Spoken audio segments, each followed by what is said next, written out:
My name is Carmen, and my brother was an addict, and this morning, sorry, before I came into Al-Anon, I was a cook. I'm still a cook.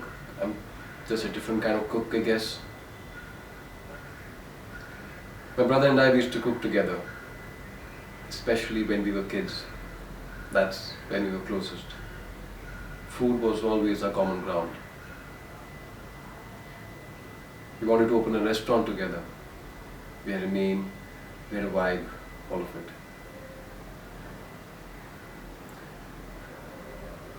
My brother could make you feel confident in yourself. Like when I was a kid, if I was nervous, I was scared, I wouldn't want to do something, he'd always tell me to just face it, get it over with. He'd always say, let it rip. He was loud and he was hilarious.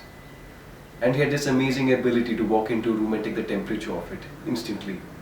He could dial it. And I'm not built like that, man. I didn't have a lot of friends growing up. I was scared to speak half the time. I had a stutter when I was a kid. And I got shitty grades because I couldn't pay attention in school. I didn't go to college. I didn't have a girlfriend. Don't think I'm funny. I always thought my brother was my best friend. Like we just knew everything about each other. Except everybody thought he was their best friend. He was that magnetic. I didn't know my brother was using drugs. What does that say?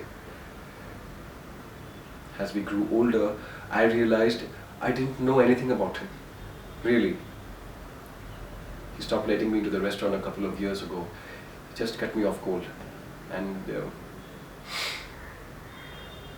that hurt, And I think that just flipped a switch in me, where I was like, okay, fuck you, watch this. And because we had this connection through food, and he made me feel so rejected and lame and shitty and uncool, I made this plan where I was going to work in the real kitchens. Like, fuck mom and that piece of shit, right? And it sounds ridiculous, me saying that now, but that's what I did. And I got the shit kicked out of me. And I separated herbs and shucked oysters and clams and uni, and I cut myself, and I got ginger and garlic and pepper in my fingernails and in my eyes, and my skin was oily and dry at the same time. I had calluses on my fingers from the knives, and my stomach was fucked, and it was everything. And a couple of years later, for the first time, I started to find a station for myself. And I was fast. I wasn't afraid. And it was clear. I felt okay. I knew which vegetables went together. Proteins, temperature, salads, all that shit.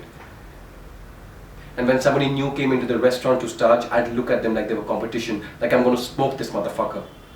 I felt like I could speak through the food, like I could communicate through creativity, and that kind of confidence, like for the first time in my life, like I was good at something that was so new and exciting, and I just wanted him to know that, and fuck, I just wanted him to be like, good job.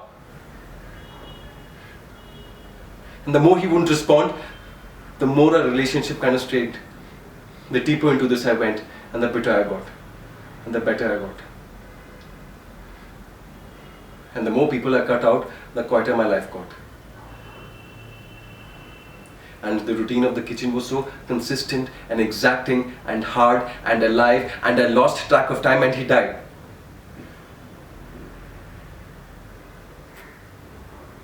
And he left me his restaurant, which I've been trying to fix for the past couple of months because it's been in a rough shape. And I think it's clear to me now that me trying to fix that restaurant is me trying to fix whatever was happening with my brother. And I don't know, maybe fix the whole family. Because that restaurant, that means a lot to people. It means a lot to me. I just don't know if it ever meant anything to him.